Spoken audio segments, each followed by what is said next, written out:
Assalamualaikum warahmatullahi wabarakatuh dan salam sejahtera. Okey, pada kali ini saya akan berikan info berkenaan dengan apa itu unit trust. So, terutama sekali kalau anda nak tahu info berkenaan dengan unit trust, dan di dalam video ini juga saya akan sertakan beberapa pilihan selain daripada unit trust. Maksudnya pilihan yang jauh lebih murah dan juga alternatif pelaburan lain selain daripada unit trust ada di dalam video ni. So alternatif pelaburan lain tu ada 3. So pastikan anda tengok video ni sampai habis kerana akan ada sesuatu yang akan bakal anda dapat di dalam video ini, terutama sekali untuk anda yang nak diversifykan. Maksudnya anda nak anda ada pelaburan di satu tempat dan nak banyakkan pelaburan di banyak-banyak di tempat-tempat lain. Okay guys, tapi sebelum tu pastikan anda klik butang subscribe tu dan hit butang loceng bagi mendapatkan lebih banyak update terkini berkaitan dengan topik-topik kewangan daripada channel YouTube kami. Okay guys, apa tunggu lagi? Jom.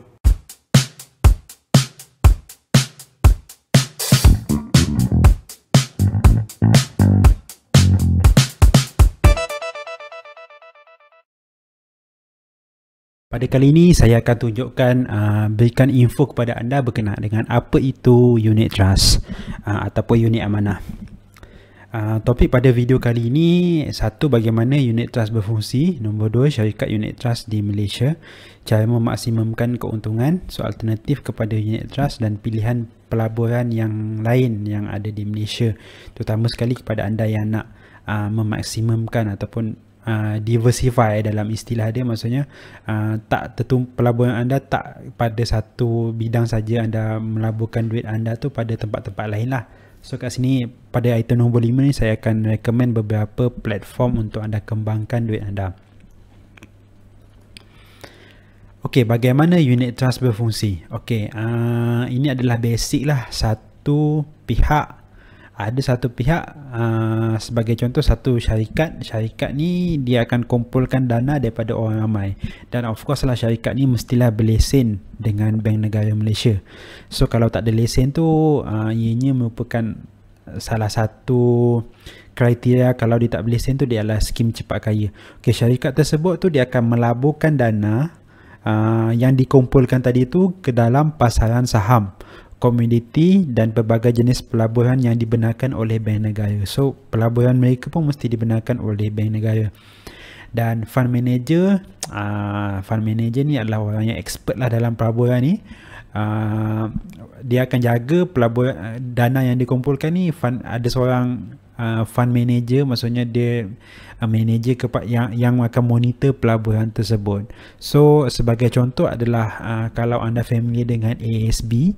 Okey, kalau anda familiar dengan ASB adalah berfungsi seperti mana unit trust ni lah. Dia akan kumpulkan dana daripada orang ramai, dan dana tu tidak disimpan kat dalam tu saja. Maksudnya mereka akan gunakan dana ni dan dilaburkan ke dalam banyak tempat lah, dan salah satu tempat, majoriti tempat yang mereka laburkan adalah dalam pasaran saham Malaysia. Ini adalah antara beberapa contoh syarikat unit trust di Malaysia: Public Mutual, CIMB Asset Management, Manulife, dan ASB pun juga saya tak sertakan kat sini, tapi ASB juga adalah antara syarikat yang seperti unit trust di Malaysia.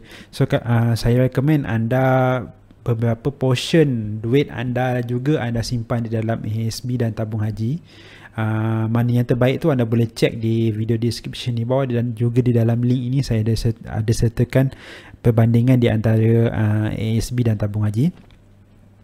So mungkin apabila pelaburan anda di dalam ASB dan tabung haji tu dah achieve certain amount, sebagai contoh mungkin 10,000, anda dah ada dalam ASB at least 10,000, kemudian saya recommend anda untuk pergi ke tempat-tempat lain lah, nak diversifykan pelaburan anda. So kalau masih belum cukup 10,000 tu, saya tak recommend lah, sebab 10,000 tu adalah antara angka yang bagi saya starting point lah untuk anda mula melabur. So sebab di dalam company-company lain ni dia agak berisiko sedikit berbanding dengan ASB dan tabung haji. So cara memaksimumkan keuntungan tu, kalau macam anda melabur dalam syarikat unit trust ni, at least keuntungan yang anda perolehi daripada sebagai contoh di dalam company Public Mutual, basic pemahaman, mesti keuntungan yang anda laburkan dalam public mutual itu adalah lebih tinggi daripada ASB dan KWSP. So kalau misal kata keuntungan tu lebih rendah daripada ASB dan KWSP dan juga mungkin tabung haji, so kenapa anda nak laburkan dalam syarikat tersebut? Lebih baik simpan je dalam ASB dan KWSP dan juga tabung haji. So itu adalah antara pemahaman yang ringkas yang paling penting sekali kalau anda nak melabur dalam unit trust.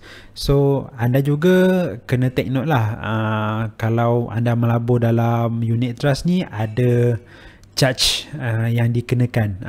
Dia ada professional charge yang dikenakan. Dia bergantung, ada yang 1%, ada yang 2%. So contohnya kalau misal kata keuntungan anda di dalam sebagai contoh public mutual tahun tu adalah 6%. So kat sini mereka akan tolak siap-siap 1% professional charge yang dikenakan kepada anda. So macam mana nak maksimumkan keuntungan? So pilih syarikat yang bagi konsisten, bagi dividen yang tinggi. So macam mana nak pilih tu, saya recommend anda check di video description di bawah. Saya ada berikan tips macam mana nak tengok company tu, macam mana nak tahu, macam mana nak maksimumkan keuntungan di dalam pelaburan unit trust yang anda masuk. So anda boleh tengok di video description dan juga di ruangan komen dalam video ini. So alternatif kepada unit trust, ini adalah antara alternatif lah Wahid Invest. Wahid Invest ni adalah platform digital yang di mana professional fee yang mereka kenakan itu agak rendah dan pulangan yang diberikan juga agak tinggi, dan mungkin lebih daripada, setakat pengalaman saya, ada possibility lebih daripada 10% setahun. Dan ketika market sedang menjunam jatuh, ada kemungkinan juga anda boleh rugi dalam pelaburan Wahid Invest ni lah. So kat sini anda boleh cuba dulu amount, dan info lanjut berkenaan dengan Wahid Invest ni anda boleh cek di video sini, akan ada card.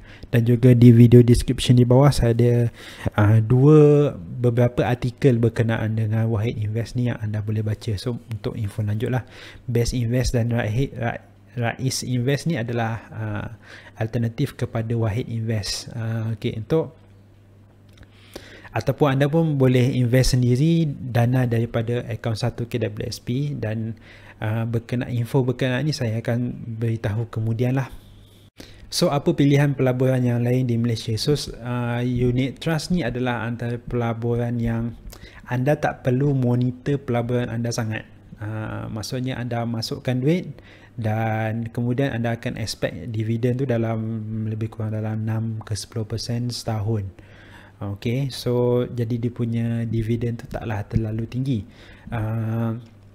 Kalau anda mencari, ini adalah antara alternatif lain lah selain daripada unit trust. Ini adalah beberapa alternatif yang saya recommend anda. Satu adalah saham ni memang saya rasa kalau anda baca topik pelaburan ni memang tahulah apa itu saham kan. So saham ni dari segi keuntungan tu mungkin boleh mencapai sehingga 100% dalam tempoh setahun ataupun 50% dalam tempoh setahun. So ini adalah main teknik long term. So untuk pelaburan saham tu anda boleh cek di video description di bawah, saya ada sertakan info berkaitan.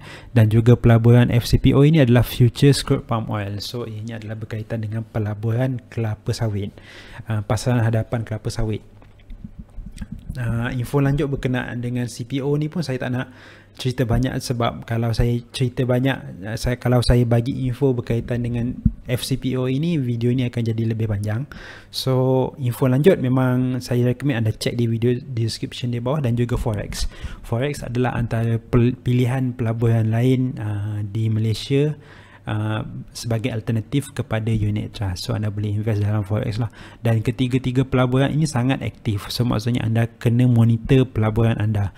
Kalau saham tu mungkin anda boleh gunakan style fundamental analysis, di mana anda tak perlu nak monitor sangat pelaburan anda. Tapi kalau FCPO dan Forex ni memang kena actively watch our portfolio dalam tu lah. Maksudnya kena sentiasa tengok supaya nanti takut-takut pelaburan anda tu rugi kalau anda tak monitor. Okay guys, sampai sini saja video kali ini dan saya harap anda like video ini, share dan share kepada yang lain-lain lah, terutama sekali yang nak tahu berkenaan dengan unit trust. Okey, tapi sebelum pergi lebih lanjut tu, pastikan anda klik butang subscribe tu dan hit bell notification bagi mendapatkan lebih banyak tips terkini berkaitan dengan tips-tips kewangan, hartanah dan lain-lain. Okey guys, terima kasih. Assalamualaikum.